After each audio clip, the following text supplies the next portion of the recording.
Hello, everyone. I'm Mike Toledo, your host on Dent Time PDR, a podcast about PDR training, tutorials, interviews, and much more.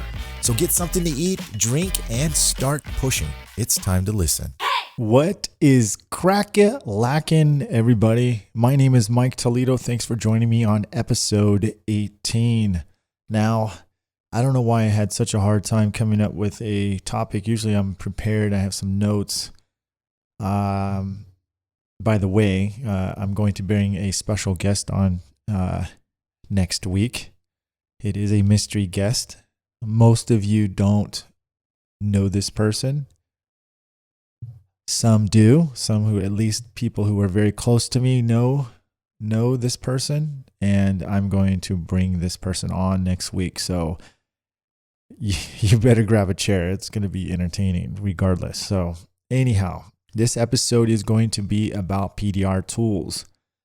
And with every episode, I try to bring my true life stories about my adventures, my challenges, things that I've gone through in this PDR business, especially over the years that I've been doing this. And this topic is about tools. Why I think investing in tools are important. How has it been so evolving? I definitely see it because I'm a trainer. I train guys to do PDR, and I see how fast they excel, how fast they're picking this trade up. Not that it's easy for them. Let's not get that straight. Let's mix up simple with easy. But I'm going to tell you right now, because of the way the tools are made, the way they're used, and the correct way, I strongly believe that you can pick up PDR easier. Now, let's back that up though. It will start with a good trainer. So I see guys who have been in the business a long time, and I know some of them follow me and they watch how I train, and they're just kind of taken back. Not saying that they don't believe it, but they're taken back about how fast these students are actually picking it up. Like when I'm training my students, and what type of damage they're able to take out, and how quickly they are able to get into the PDR business just straight out of the course. Now, it does have something to do with me personally getting them prepared and how I train. But I would say half of it is the tools. And now it sounds like I'm pitching my training, which I am, because this is my podcast, right? But I'm not going to lie to you. The tools make a big difference. And if you don't think that is the case, then unfortunately you are in a cave. You really are, because the glue out there, the tabs, the Stanliner tools, however, they've been around for a long time, but you can see, if you've never heard of Kazmira's or have seen his work, the type of repairs he's been doing over the decades is amazing. And it's obviously has something to do with his tools and then the techniques put into it. So we're going to talk about tools. We're going to talk about why I think they're important. This may go a little longer. I am just recording this on the fly, so I don't have any specific topics I'm going to run over. This may be a shorter podcast. It could be going to an average podcast length. I don't know, but I'm going to give you a couple examples, but I'm going to tell you a little bit of history of how I was using tools back in the day, and what I'm currently using today, and then why I think they're important and you should consider getting them. So, going back to the prehistoric days, back in 1991 with my stepdad, we used to go to Home Depot, and just browse around. We weren't looking for PDR tools there. Believe me, we weren't. But, I'd see one of those, those garden, those metal garden sprinkler things that you turn with, and it's got a triangle handle on it, and then it's got a little pitchfork, on the bottom. And I was looking at it, and my stepdad comes by. Oh, hey, grab that. We're going to make a dent tool out of that. All right. So we take the dent tool, and then we'd go down to the metal warehouse. There was a metal, place that they had lots of metal and bars and stuff like that. And so we'd go pick it. We didn't know what the hell type of metal we were picking. We just, we'll take some of this and we'll take some of that. We didn't have flat bars. We didn't use any flat bars. It was all rods. Everything was a rod. And our wire, we had little small wires that you can bend all over the place. And so we take it to our welder, and then he would go to town. We'd be there almost all day making these tools. And for the most part, they did the job, and then if you've caught some of my past podcasts, we named them, Malmu, Big Blue, just named a bunch of different tools. And of course, that carries on to today. I don't name every single tool, but the main ones that I use, I name still to this day. And I'm not going to go over those names because you've probably heard me say them a lot of other times, but I'm going to say the one I always say, which is called Mo Money. And everyone knows why I have that tool. Because every time I pick it up, it makes me mo money, mo money, mo money. So that's why I call it Mo Money. And it's a door tool. But getting off track, me and my stepdad would be at this welder all day and all night just making tools. Now, I'm going to tell you about some of the worst cars that I had to work on that man, if we had today's tools, it probably wouldn't even be a problem. It would be a challenge. It'd be like today's Challenger, the rear quarter panel Challenger. And this was the Dodge Daytona. This is we're talking like a 1985 through 1990 Dodge Daytona. Okay. Or those anything Dodge or Chrysler sucked in the doors, especially the coupes and the convertibles. They were a nightmare. We had basically a round wire, and to get to a dent, they weren't flat wires. To get to a dent, you'd have to push down the door, snail trail, which means make a high spot into the panel to get to the dent, pull the tool back, and reverse fix what you dented to getting to the dent and doing that. So that's how good you had to be in the end. You had to fix what you were dented to get to the original damage and then reverse fix it.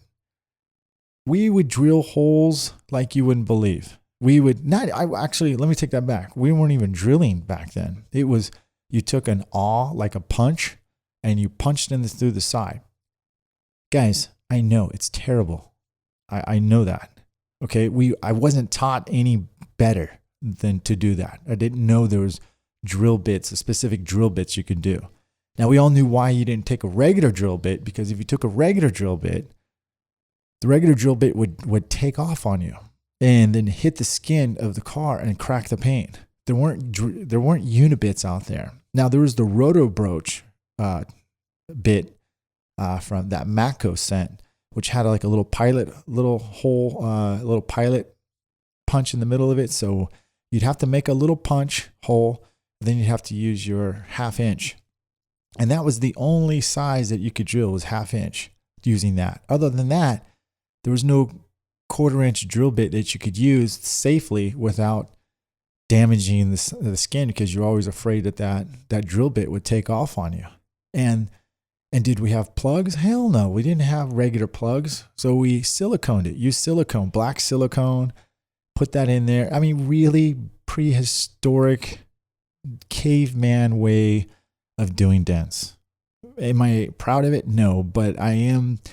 I respect how I've actually come a long way, and I'm gonna admit it. I'll admit it for the guys out there who've been in the business 15, 20 years, that most of them have done it the same way when they're first learning. So, I'm not proud of it, but I'll tell you what, I've learned a lot of it, and I've learned to be a much, much better tech. And I teach to be a great tech, to be the best tech you can be. So that said, again, at that time, a particular moment, I was either, the name of my company was either Dent Different or Dent Worse. Okay. I wouldn't say it was Dent Better. I mainly did a lot of wholesale accounts, and I did a lot of, not a lot, but I did some retail. So I was never full blown into retail. And you guys you've heard my stories with retail with my stepdad, because I didn't go out and do retail by myself completely right off the bat. So I got a lot of practice at the dealerships and the wholesale accounts. The tools back then, again, like I mentioned, I didn't have any whale tails. And if they did exist, there was no internet, right? There was nothing to kind of go and do a search or forums back then, because it would have been a lot easier to find out what tool works, The door jammer, yes, we did have a door jammer. We used the vice grip and a ring on the end of it. And to this day, I still use it because it's the quickest way to set up a door and jam it, to keep it open and somewhat steady. It's not as near as nice as today's door jammers, like the new Anson Extra Large by Derek that just came out with that, and then the ones that come from a B&D. So it is, I'm just going to tell you guys right off the bat, it is just a great time to be in PDR right now. Regardless if you're a young PDR tech, not as in young person age, but a young experienced PDR tech and a very experienced PDR tech. Today, I was using some Stanliner tools, and the more I use them, the more I feel I'm giddy. I feel super like a little kid in a candy store, because they work really good. They work tremendously well. The tequila tools from Anson. I mean, you're getting to dents that you couldn't possibly get before without drilling a hole or having to be forced to glue pull and be on it 15, 30 minutes longer than you needed to. It just, life's a lot easier that way. But back in the day, you either were going to get it out and make different holes all over the place, Swiss cheese it, and get that dent out somehow, some way, or you weren't. And about 50% of the time back in those days, we weren't. I hated those Dodge Chrysler cars. I hated those Dodge Daytonas. And you guys got to keep in mind, those cars 85. I didn't do dents in 85, but keep in mind, I came in 91, so I'm doing cars that are about 10 years older, and then obviously the current ones that are out then. So you didn't have a choice. You could work on a late 70s model car all the way to the mid 80s to the current early 90s, and those cars had real metal. And your tools that you're using, or at least I was using, were flexing and twisting, and there was no strength in it, no drive in the tool. Today's whale tails from Dentcraft. When you twist on that tool, the drive of that tool, the shaft is not twisting like tools did back in the day. The drive goes right to the tip, that's what you want. You don't want any flex. Otherwise, it kind of makes you doubt where your tip's at. It gives you false reading. Maybe the shaft will twist and hit the skin before the tip does. So it could be really frustrating. It could really throw you off, and it just doesn't help in any way to make your dents that much easier. With the whale tails from Dentcraft, it has changed the way I use those tools. Hands down, the Dentcraft whale tails are one of my favorites. Now, I know I'm jumping around a little bit, but I'm recalling things that I wish I would have had that make my life easier. Now, I'm not talking about, the Dentcraft whale tails aren't anything brand new as of today. They do have a new set, I think, new type of tool called the hammerhead, which I haven't had an opportunity to use yet, but I'm planning to. But the drive on their tools, their whale tails, are nothing like any other thing whale tail I've had. There are some similar ones that look a lot like them called CarePoint. And the advantage with CarePoint is that the handles on some of their whale tails, or a lot of them that they have, you can't really tell just by looking at it, because it does look like a dent craft tool, is that their handles are ratchet. It's got a built-in ratchet inside of the handle of some of the whale tails. So if you are considering checking those out, go to denttoolsusa.com. Check them out. How much better? I mean, if you're a tech that you've been in a game a long time and you really haven't upped your game on tools, but you happen to be listening to this podcast, I don't know. It's kind of funny if you're listening to these podcasts and you keep listening, but you've never gotten any new tools, or you're kind of just still prehistoric, or maybe you buy some, but you don't buy that often, and you really don't think it's going to make that difference. Do you remember when the soft tip came out? You remember how much that changed? Like when you had a soft tip tool, the pushes were different, were they? It was compared to your blunt tools, your sharp tools that you had, or anything else that you were using to push with to get leverage. What was the difference between that tool and your other tools? And it's generally, what is it? It's generally coverage area. Like how much of the panel are you making contact with? And keep in mind, when you're making smaller pushes with a tool, the smaller the tool, or the more blunt or the more sharper the tool, the smaller the area of the contact of the tool that's making. Therefore, you're not going to cover as much area. So if you have a bigger dent and you're using a smaller tip, you're not going to move much metal. You're only going to move a little bit of the area that you're pushing. And usually it's about 5 times smaller than the area that you think you're going to move. So that's where soft tips came in, because you were able to move at least 2 or 3 times more metal than you were used to. And it was awesome. Now, I thought I was top of the world when those soft tips came out. And that was from Ultra Dent Tools. That was back in, I think I picked one up in maybe, I'm going to say 99, 2000, 2001, maybe. That was probably the year I started picking those up and started using those. I think between 1999 and 2001 was really, really evolving super fast. Ultra was, based on my memory, was at his house making tools in the back of his garage, and he had a little small tool shed in the back. And the tools back then that he made were still the same quality caliber that he does today. It's amazing. Obviously now he's super big, and he's Mr. Baller now, and he barely talks to me, and I'm just kidding. Steve's a real cool guy, but back to the tools, it just makes a difference. Think about when you use the soft tip. What would you do without a soft tip? I know some of you guys improvised. You use leather. You had your own tools. Sal, look at this. Sal is kind of like, to me, is like the modern Casimiris. Okay, he does things different.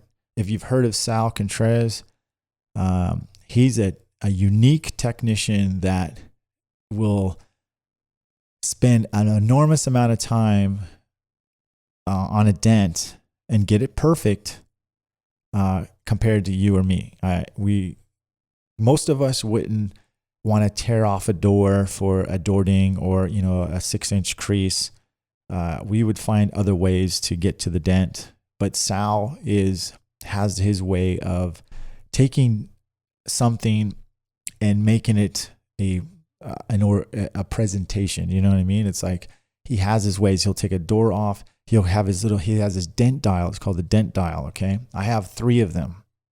Fantastic tools. Okay. You can bend it. You have a sled in the middle of it. And my point is that when that came out, it was a different way to push dents. Okay. It was actually, in most parts, you weren't pushing, you were pulling. You were using it completely opposite of what you were normally using it for. His method was, hey, there's the dent. I'm going to create a tool custom for this type of repair. And he was able to do it right then and there, mobile, and create attachments. And his way of doing bigger dents was mass pushes, okay? Soft, bold, controlled pushes. Why would you want to create more work for yourself? And I agree too, because when I teach technicians, I want them to understand what tool is going to do what, for what. Why are you going to use a certain tool?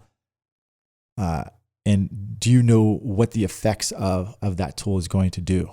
So for instance, if I have a dent the size of a hand, I'm not going to grab a midpoint tip, like a bullet tip point, or wrap it with tape, because it's still going to be blunt. It's still going to give me kind of somewhat of a sharp push. So I'm not going to be able to move a lot of metal. I'll get to techniques in a little bit, but I'm talking about a tool. If you had a dent dial, and I'm talking the front fender, good crunch. If you had a dent dial, you could put one of his little gadget things that he made, or you can custom make it yourself. You could take like a square metal tip, put some leather on top of it, screw it into one of his little attachments he has that for it, and then put it through the fender, let the dent dial rest on the tire, and then you are, instead of having just a soft tip or like a 1/4 of an inch or a 1/2 inch of push, you can have 1 to 2 inches of pushes. Do you know how fast you can bring up the metal that way? Much easier, softer, cleaner, faster. So now you're kind of following me how it's evolving a little bit more in the tools. And I'm not done yet. Okay, so there, between the combinations of knowing how to move metal and then knowing what tool to use, because the tools do make a difference and help you have a better repair, cleaner repair, save time, make more money, right? So tools are a huge investment, huge an asset to what you do. It's your livelihood. It's your job to stay informed. Keep yourself informed. Understand what's happening now. I guarantee you a lot of you have the dent dial. A lot of you have the soft tip. If we took those tools away, the whale tails. If you took the whale tails away, a dent dial, like a flat bar. A lot of you Dent Wizard techs use a flat bar down the door. Of course, you've had that since probably day one. But even now, you Dent Wizard techs are evolving as well, or at least Dent Wizard, the company. Not say you techs, because a lot of you techs understand that you like tools and it would make your job easier. But even at that, the tips that you can put on, the different apparatuses, the glue pulling. Let's get into glue pulling now. Glue pulling has come along huge. Huge. And if you're like me, you've been into the game a long time and you go into you got a glue pull system in the beginning of your career and you thought it was crap. At least I did. The first time I tried, I was like, what are they talking about? This thing is junk. It doesn't work. Man, we just didn't know what the hell we're doing. It's the same thing. I'm going to tell you it's the same thing with the new Stanliner tools too, with the Stanliner. And I'm not pitching it because I'm getting paid for this stuff. I'm not getting paid for Dent Dial, for promoting Dent Dial. I'm not getting paid for Ultra or Dentcraft. Not getting paid for any of that stuff. But my job is to help the industry and help educate you. The more I educate you guys are going to educate me back. We're going to educate each other. We're going to make this industry a lot more better. We're behind the times, fellas and ladies. We really are. And that's another subject too, because I don't know about you, but I'm tired of making less money, especially in the wholesale market, and feeling guilty that I can make $150 in 5 minutes. And those of you that with these tools, you can push out a dent in 3 minutes, but you'd rather charge $75 because you feel guilty. But we have another topic on that later on, because I'm going to break it down why you need to charge what you need to charge. Really, because you need to see why and how. But let's stay on topic. We're talking about tools. So apologize. I get in a little rant a little bit because I'm passionate about this industry, just like you are. And hopefully you're still with me on this podcast. All right. So the tools are involving with the dent dial. Now we're getting into glue pulling, right? So glue pulling is going somewhat pretty good. We wish, I'm like, man, here's how I thought like what glue pulling was. Cause I'd have good days and bad days. And I'm like, man, I got to glue pull this car. Please glue work today. Please. Oh, come on, tab. I'd get a bunch of titty tabs. Those are back in the day. Some Worth tabs, cut the wings here and there, kind of custom fit it to the dent. You put too much glue on. Sometimes I get lucky and sometimes I wouldn't. And I was just like, man, what's going on with this? I hated using glue because I got mixed results. Why? Because I didn't understand the why factor of how to use those apparatuses, those techniques, those tools correct. And that's what made me frustrated, just like probably you did. But it evolved. Lo and behold, glue came along, different glue. Well, that did make a difference. It did. And I remember this on Dording.com. And I think that forum still exists. So if you're still a forum guy, like a true old school forum, go on there. It's Dording.com. You'll see some OG dent guys on there, man. Anyhow, they have some glue. And I remember this guy says, I got this Texas snot. I was like, well, it sounds mean. So, let's get some. So, I ordered some and it did work for the most part. It did, because Texas was hot, humid, and those guys really had a hard time glue pulling back in the day because of the humidity. And, and PDR during those days, it was hot and humid because it was a lot of hail there. And it was in the spring and summer, and you'd get all those thunderclouds and rain and stuff. So it was a feast or famine. Either they got it out or they didn't, but they found a way. And so I think that carried over, like, Oklahoma, Texas, Midwest, Kansas City, Missouri, all that stuff I think that's where it really, really evolved over. And it just kind of carried out to the rest of this nation and obviously the world, and then Germany. And then, it can get really, really deep, guys. Okay. Because Worth, if you guys think, that's a German company, the Worth tabs and the Worth glue company, the slide hammer stuff, the whole package that they had. And now today look at this, man. We've got like formulas. Anson PDR's got formulas. You talk to Kiko, they got their new tabs. Keith Constantino with the gangrene. I mean, it is hard not to mess up. I mean, it's hard to it is hard to mess up in glue pulling now. If you can just get a little bit of education on how to glue pull right the first time and skip all the trial and error, especially the new tabs, the new formulas, it's a win. What would you do today without glue pulling, right? And there's probably about 30% of the time, 30 to 40% of the time that you can't get to the dent sometimes. Can you imagine constantly losing 30% of your business or a repair because you can't get to the dent? And it's probably a little bit better for some of you, because you guys will do whatever it takes to get to the dent. You'll probably take off the door or, just totally tear down the car, do it and charge accordingly, which is great. But for the majority of the techs, they rather pick up a glue gun and put that tab on there and pull it, just like me. I'm pretty dang good at it now. I love glue pulling. And then the tap downs, look at the tap downs, because we know that glue pulling has a lot to do. Not only just once you get the dent out, now you got to be tapping down. And how clean can you get the tap downs? Now you got blending hammers like crazy all over the place. I mean, there is a niche for every technique that you're going to do. Glue pulling, deep dents. Now you got the PDR hot box. You got the PDR power PDR box. You got aluminum power box. I mean, hot box. It goes on. You still think that PDR tools don't make a difference? What happens if these tools never evolved?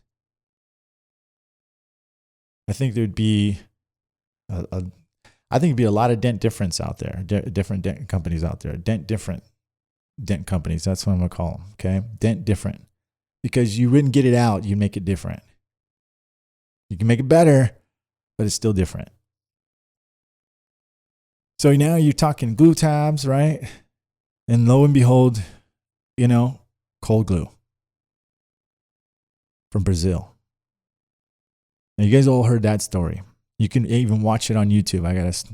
I got a video of us going out to the parking lot after we had breakfast the last day we're leaving MTE, because Daniel Grom, Mr. Toolman himself, couldn't help it. He had to buy it. And I laughed my butt off at him, dude. Like, what, dude? You are crazy, man. I can't believe you bought that. But I'm glad we did it. We totally used that glue the wrong way too, guys. So here's a tech tip. If you buy the cold glue, you just don't take it out of the package it has and stick a glob on there and expect it to work. There's a thing that you have to do. You have to get it to activate, shall I say. And what you do is you only take maybe a quarter of that or less, what they give you, because what they give you will last 5 years guaranteed if you take care of it. And you only put a little bit, like if you were putting glue on your tab, just enough to cover the tab, okay? Maybe less than that, but you spread it out. But before you do that, before you put it on the apparatus that they give you, you want to take it and you want to stretch that stuff out. Like just really stretch it and knead it and pull it and stretch it. And you'll feel it getting really warm and tacky and gummy and nasty, sticky, icky. There you go. It's ready. Put it on. Put it against the dented panel firmly. Twist it a little bit. Make sure you get a little grip on there. Get ready to pull that slide hammer back. Watch your hand, watch your palm, because you're going to pinch the crap out of it. Believe me, you won't do it again after you do it. And you yank for the world. Boom. Man, it is the greatest thing ever. Generally, about 50 to 80% of your dent is gone. It did all the work for you. All you got to do is knock down the crowns, do some finishing work. Good night. Thank you very much. Thank you very much. Wow, no kidding. Jesus. And it's over. Not every dent's like that, but like maybe you have a crunch dent. Maybe you have some areas that you want the cold glue to work. Boom. Now, speaking of that, going back to hot glue, is Kiko Super Tabs. That changed my life too. I do. You can go back and watch some of my YouTube videos. A lot of them have the super tabs that I used. The Monster Miata dent. There was no way cold glue would take that dent out. I had to use the super tabs. And the super tabs have their place, especially with the new apparatuses that they have now. They got the K-bar, right? They got the, what is the upper apparatus? I got both of them. But it makes life easier. Maybe you want a control pole. You hook that thing on. Boom, you can control the pole of that nasty crown. Get that crown working. Get the metal flow going. It is awesome. And another tech tip. Just because it's a big tab doesn't mean it's going to need more glue. You just want to just zigzag it with some hot glue and you're good to go. And speaking of glue, the latest, here's my top 5 glues I like, okay? All right. And you guys, this is the latest podcast. This is 2018. This is, I'm recording this on October 3rd, 2018. So I think the hottest glue right now is the hog glue. It's the Daniel Grom hog glue made by AnsonPDR.com. You've got the tab weld, which is a fantastic glue. They're both very similar. So when you put it on, it's kind of tacky a little bit. You'll find that the hot glue most of the time stays on the panel, which technically is good because that means less likely that you pull paint. The tab weld is very elastic. It pulls like a monster. You got the extreme purple. You've got the glue tracks from Anson, super good. You got the cactus green, and I like the bubble gum. That's just mine. Now, you gentlemen and ladies who are in the humid, hot, and cold, extreme weather, that's going to vary because you will probably use like the orange fire, the blue ones, the blue sticks that are for cold weather. So you guys will have extreme weather, but you'll be using different glue. But most people can agree with me, at least those top two are very good glue. So now we're getting into more different tools. Look at the hail bars. You get Carbon Tech. You got the Carbon Tech carbon fiber tools. Yeah, and there were some tools before that. Drew's Tools came out with some cool stuff back in the day. Okay, matter of fact, he was one of the innovators of different variety tools. A small guy making small different tools, accessories, just blowing it up. And I want to say thanks to Drew. Nobody really talks about him that much, Drew's Tools, but you know what? He put out some really cool tools and he helped really kind of bring up the independents out there. And now you're talking lights, right? Let's go talk about lights.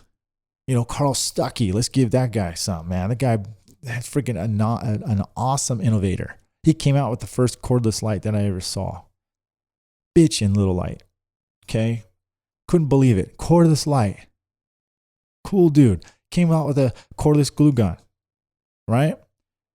And then you got James Lee. And actually, Carl Stuckey still makes it. It's terrific. It has one of the best fogs in the industry, too. So if you're a fog guy and you're looking for a cordless light, you might want to check out Carl Stuckey's. But here we go. The Dent lights, the cordless lights. Boom. I mean, the LED lights came out before, let's say before all those cordless lights came out, man. Look at this. Look at the different stuff. You guys can't tell me how many guys out there still use a bulb.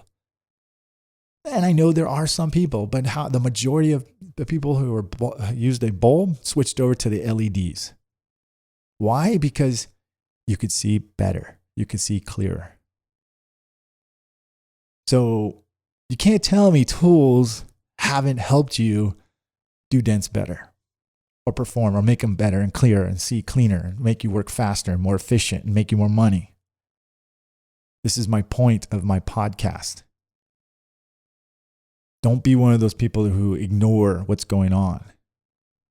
Because the new guys are coming in here. They have an open mind. They don't know. They don't have that mentality of going, I'm working with what I got and that's it. No, I'm going to work with whatever that comes near me. And if I see it works, I'm going to try it. And if I like it, I'm going to stick with it. But I'm going to use this. I'm going to use that. I'm going to use this and that. And it keeps going. It is a great thing to do. Great thing to be in this industry with tools. Right now, I'm in the infancy of trying Stanliner stuff. I've seen some of my friends using it. I've seen other little tutorials on it. I had not a long time, but I had a little bit of experience with Kaz himself over at MTE that he showed me. And that's when I really started opening my eyes because I really needed somebody to show me personally on how to use those tools. At first, I'm going to be real honest with you. I was kind of closed-minded. I wasn't sure. I heard mixed reviews. I was curious, but I wasn't sure if it was going to work, if those tools were really going to work. Was it just him fluffing things because his tools were the best, or was it really true that you could actually make your job a lot easier and make your dents cleaner? And the answer has been so far Yes. Yes. I believe that. Today, I also realized that there's a big learning curve in it, just like anything else. I feel like using Kaz's tools, the Stanliner tools, is like trying to learn how to glue pull in its own way. You know, when you were glue pulling, there were set times, right? There was a formula like, okay, I'm in Texas, it's hot and it's humid today. I got to do this, I got to do that. I got to pull within a certain time. This is the tab that works best with this glue. That's how I feel with tools. That's how I feel with Kaz's tools. I'm getting the push I want, but maybe I need to move it over to the left. And maybe I need to twist it here. Maybe I need to slap it. Maybe I need to blend it. Maybe I need to switch. Okay, so tools have come effing a long ways. Look at the umbrellas that are out there right now. You got one of the best in the industry. The first one that came out was the Mobile Tech Shade from Ian Cordell. You've got the Get a Grip. You know, he's got the arm that holds the heat gun for you. Matt. I mean, it just goes on. Like, and look at Edgy Tools. You know, Dave. I'm going to get him on here in the future too as well, because accessories are huge. This guy's just like mad dog in all the friggin' accessories. He's got some crazy accessories. Now, there's one company that almost made it. I thought he was going to be the next Ultra, to be honest with you. I really did. I thought he was going to just take it by storm. I'm not going to mention it because it's really not, but if you have a potential of being a good person and being able to do what you say you're going to do, and you have some ideas and you're an innovator, there's no reason why you can't thrive in this industry and be a great tool manufacturer and help the industry. You know, there's Dave right there, that small guy right there, man. He is killing it. The hangers, the hookers, he's got the little, all those little small things that he came up with is just so freaking awesome. It makes your job that much more easier during your repairs and enjoyable. That's what I love. That's why you see me going, like when I do my videos and I pull out my stuff, man, I'm proud of it, man. I love it. I just can't wait. I'm like a kid in a candy store. I'm like at Disneyland. If you want to see a guy more happier than me, then you need to go check out Daniel Grom. You need to go to his shop. The guy he's 56 years old going on 7. Okay. If you ever get a chance and you're at Mobile Tech Expo, you need to talk to that guy. He is one genuine, nice dude. So I think, I at the moment, I didn't write all the new tools down and stuff like that. And special shout out to A1 Tools as well. Okay. And Maria and all the team out there and her husband. I just can't think of the top of my head. John, I think. They're doing a sensational job. Just really, really great job. They're making some of the tools for Kaz. They're making some of the tools for Anson. It's not that I never thought that their tools were not good. I just think they're that much more better today. I think it has a lot to do with them being involved in the industry too. But I love their tools. I'm looking forward to seeing them innovate some more. And then I heard on the grapevine that Inventure got bought out. So I'm looking forward to seeing those tools being brought back. And then speaking of Inventure, speaking of across the pond, let's talk about TDN Tools. What about that cart that they came out with about 5-6 years ago? Or it might have been longer than that. Guys over there, top-notch guys. Shoot, man, you order something over from England from them, it usually gets here faster than if you could order something from Missouri. Usually anything faster from a normal a shop, a PDR tool shop in the country, in the U.S. country. Talk about customer service, all right?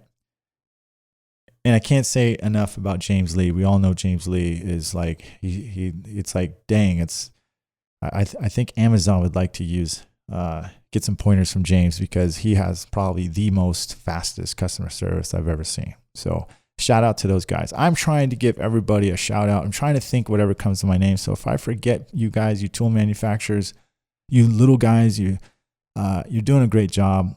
And I'm just trying to pass on the message that keep investing in tools, guys. Keep going out there and trying new things, because you really will get a lot out of it, especially if you keep an open mind about how to use these tools. I said enough. I'm freaking out. I got to go out with the wifey. But thanks a lot for listening, guys. If you can do me a favor, please go to iTunes, leave a review. That would be very, very helpful. I'd love to hear back from you guys. If you listen to this on YouTube, please give me your thoughts down below. Give me some comments. Give me some feedback. What would you like to hear? What would you like to talk about?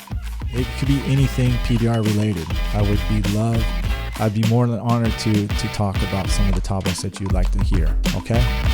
Thanks a lot for listening.